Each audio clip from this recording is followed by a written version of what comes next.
waxaan maqli jirnay wagaala wagala waa arrin marka 84 dhacday sideetan iyo wagaala wajeer ay ahayd wajeer ahayd magaalada wajeer dad marka qoyska dawladda la xaabiyo meel isku geey meel garoon oo lagu xasuuqay iyo sidii anigu waxaan galay tii Gaarisa ka dhacday anoo shaqaale dawladda 80 ahayd sideedankii sanadkii 1980 marka nin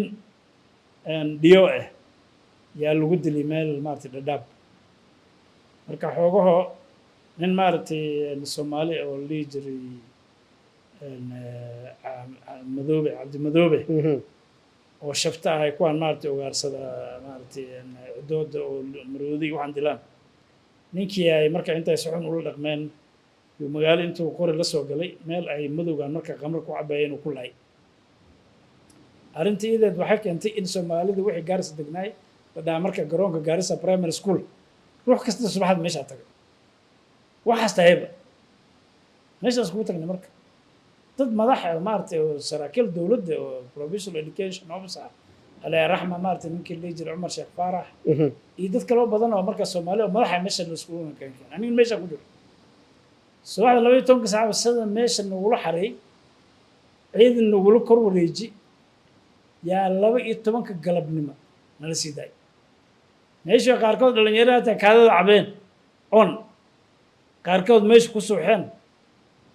qaarkood meesha nafta kaga baxday intaasna marka waxa la maamulinay magaalada guriga laga soo tagay iyo hableel kuubsanay iyo meedadkii marka yaani webiga lagu tuuray 12 marka la gaaro dadka tabar dhigan yaa marka askarta meesha laga qaado meesha ka soo tagay marka adi marka shaqaale dawladda tahay shaqaale dawladda ma kaliya ma wasaarad kasta u shaqeynayso Soomaali meesha wada joogno wax kasta ahaa سيادتك لو دولة ساس ولا رقم بس شعب كده ها إذا كنا دولة كتير سنتين كورن أنا كو شغالة دولة ومدحها بروفيشنال هيدز dadki marka yani gobolka madaxda u hayeen oo wasaaradda warfaafinta marka nin mid oo Kikuya noo weynay education oo kale agriculture livestock waxaan kulli marka Soomaaliya u weynay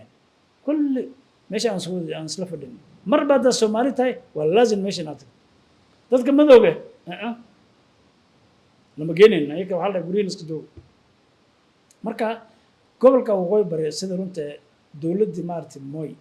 midab kala sooc rasmi taasala midab koro weyn oo ilaa maanta aan laga kabsan ay dadka u geysatay ku nool gobolkaas ilaa maanta hadda dhibaatada dadka wajeer loo geliso wagala lagu xasuuqay wax magdhow oo la siiyay waxa jira guddi la bixi guddiga reportki marka oo TGRC la dhaha reportka asaga ilaa maanta shelfku marka uu iskaga jira la waxa la implement garay iyo wax meel la mari ma jira wax taariikh oo xusuusa oo wagala iyo wajeer iyo Gaarisa iyo laga sameeyay ma jiraan oo dadkii dhintay lagu xusuusan karo ma jiraan haddii ay ka tagi wayso gabanaan hadda maarta wajeer Axmed Cabdullaahi yaa wuxuu suubay meesha maarta qorraxeel dhaha oo magaalada wajeer dhex bartankeeda ah ayuu taala u hagaaji lagu qoray magacyada marka dadkii meesha lagu xasuuqo dhanba ku qorayin magacyadoo dhan meesha lagu qoray waa dad marka adiga dhowr kun gaaray oo marka kii wagala waay kii Gaarisa ma qeexay sida oo kale tii horta waxa ugu sharaf darneed maartay mid wagala dadkii labada dhinacba dhibaatadaas loo geystay wax markaa magdhoolasi ma laha waxa taa aqoonsi oo dhibaatadaas inay dhacday maanta meel ay kaga qoran tahay dalka Kenya ma jirta marka howlay ma iska watay dadkii madaxda ahayna wax ka hadlay ilaa maanta ma laha wax markaa yani si dib u sii raacay waxa la rabaa maanta maartay madaxda joogan amal inay arintaas iyada soo kiciyaan oo arintaas iyada wax laga qabto laakiin waxa nasiib darro ah dadka laga soo doorta gobolka waqooyi bari dhibaatadii maartay ka dhaceen gobolka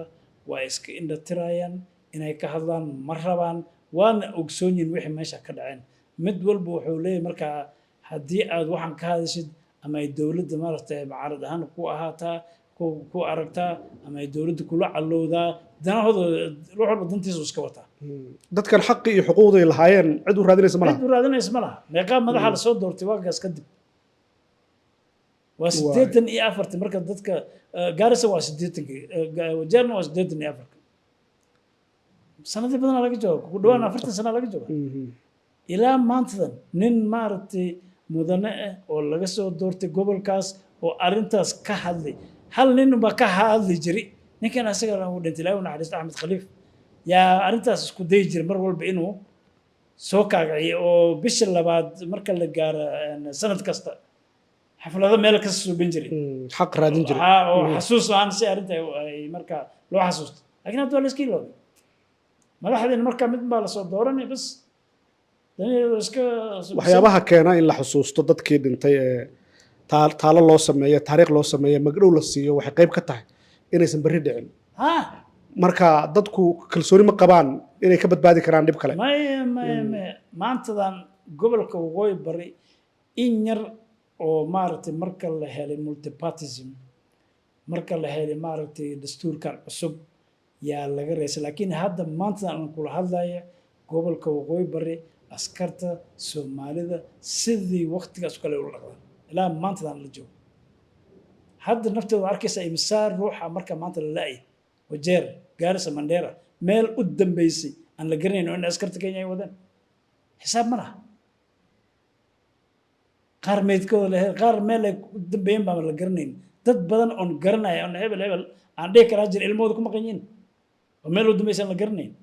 marka wali weydii ma jira marka wali si ka duwan badiyay ay wuxuu ku adeynaya dawlad tagtay dawlad isku dawlad ama tagta ma joogto adiga hadii aad dawlad tagtay aad ku eedeynaysid dawladda waqtigan aad ku jirtaa maxaad ka qabatay su'aal weyn dibki uu taagan yahay wali marka gobolkaas wali xaalad military ku jira xaalad military ku jira feere gobolka waqooyi bari markaad tagtid ciidamada booliiska tuutada ay xiran yihiin ma tuuta booliis ba tuutada ciidanka xiran yihiin military xiran yihiin Kenya taas imaadey meeshaan Mwingi waxa inta ka soo dhigay ciidanka booliiska uniform marka booliiska xiran yihiin haye number ma qabaan meeshaan hadda Nairobi tag askar kasta numberkiisa meesha ugu dhisan hadduu ku gafa numberka ma qaadanay xagga tagnooda gobolka waqooyi bari waxas ma jiraan ma kala saari kartid marka yaa military ah yaa police ah ma kala ogaan kartid waxaan loogu talagalay in la ogaado hataa gawaarida watan way qariyaan oo number plate ka laga bixiyaa oo laga saaraa marka waa front line waa meesha marka iyadoo saas tahay dhibaatada saas tahay haddana al-shabaab iyo balaayadooda imaado markaas hadda si fiican ala sabab dadka lagu hasuuqo lagu dhibaateeyo loo helay ashadheed madaan marka laba toddobaad meelaha laga joogo ninba maarta meeshaan meel u jirta 9 kilometer magaalada Garissa